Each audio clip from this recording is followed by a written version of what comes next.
may or may not recognize me. I was in a MTV documentary about trans youth back in 2016 called Transformation. When you see the kid named Miilo, that's me. That was me before any medical stuff happened to me. First thing that I think I said was, "So do you want a penis?" And he was like, "No." So that was my first thought. You know, I've learned in the past months that it's not that. You know, it has nothing to do with that. It's who you feel like you are inside, your gender. Like, I cannot imagine living my life as female. At times he feels like he could hurt himself, you know, just because of the way he feels inside. And I've heard a lot of horror stories about, you know, the percentage of trans kids that commit suicide. I think I regret medically transitioning to male. I've been on testosterone, doing testosterone injections for about 7.5 years.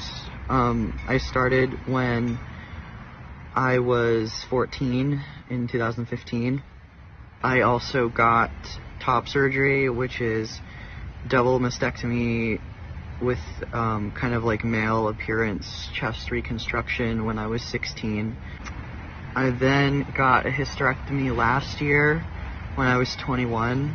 The biggest reason was because I was getting a lot of pain, like atrophy, cramping in my uterus from the testosterone. In my head, I kind of had these thoughts of like, well, if I'm a man, then I don't need these. Maybe like 8 months after my hysterectomy, I had to go into emergency surgery because one of my my right ovary twisted inside and kind of died. They said it like twisted and it was like, I don't know if like the circulation got cut off to it or something, and it died and sort of ruptured, and now I only have one ovary. And the ovary that I still have, I don't know if it's healthy, and there's no way to really tell, I don't think. I just kind of have to hope that it's in there and it's working. So my hairline,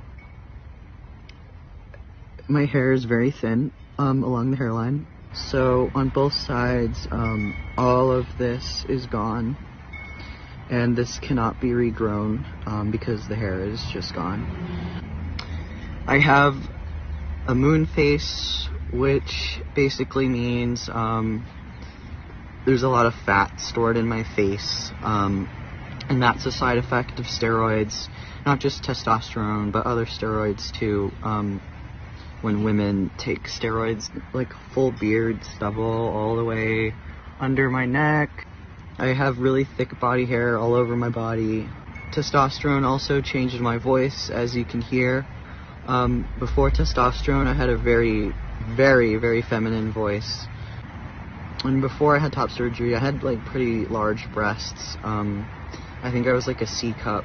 I was so adamant on top surgery is because I just felt like I could never get my chest flat enough with a binder. I guess why I think I thought I wanted to become a man as a teenager. As long as I can remember, I've never liked anything feminine. I've always kind of been like gender neutral with my interests. I was always really into animals and like dinosaurs and stuff. I hated dresses. I hated anything that was considered feminine. I was never diagnosed with autism, but I'm fairly certain I am autistic just based on life experiences. Growing up, I was a very shy kid, especially in middle school. I just never felt like I fit in anywhere, so I was very shy and I was reserved. I feel almost like I'm in a costume. That what I've done to my appearance and my body has almost been a survival tactic, or a form of protection. against unwanted attention from men, society's expectations of women. And I just always thought, like, that's not me. I can't do that. When I found out about trans stuff online, I truly thought it was the answer. When I was like 14, reading all this stuff online about how,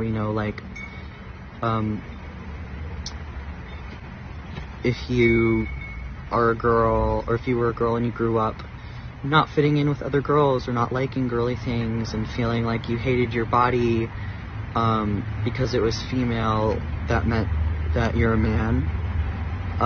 And that's kind of like what I was told by the internet and my friends who I met on the internet too, who were around my age, who also were trans.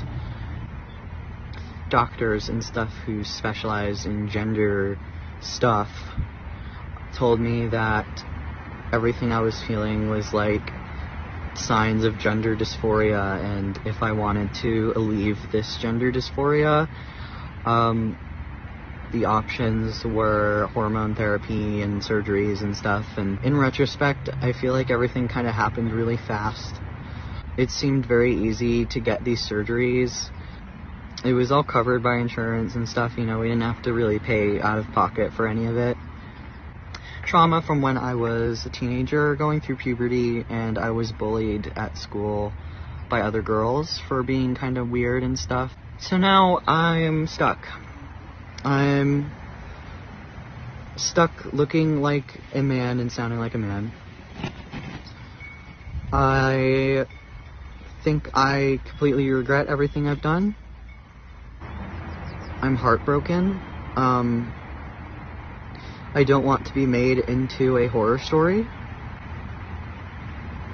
I don't want my story to be politicized. Hundreds, thousands, millions of trans people who did transition and felt like it was the solution, and now they're much happier. But I think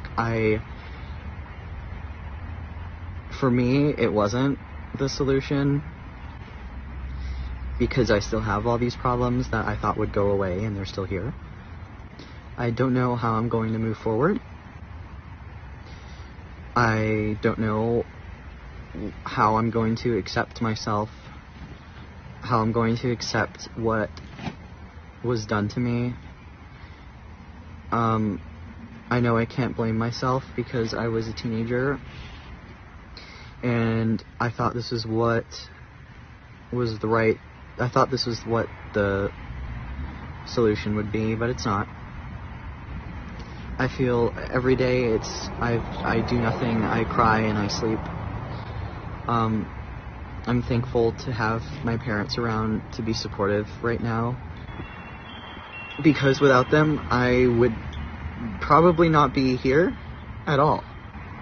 At first I had feelings of kind of grief that I lost that idealistic daughter that I thought I had, because, I always had visions of the white wedding dress, shopping for the wedding dress, planning the wedding, all these girly images. And, Milo's always been Milo, and that hasn't changed. He might look different now, but he's still Milo inside. And I never had a daughter from the day that he was born. I just didn't know it yet.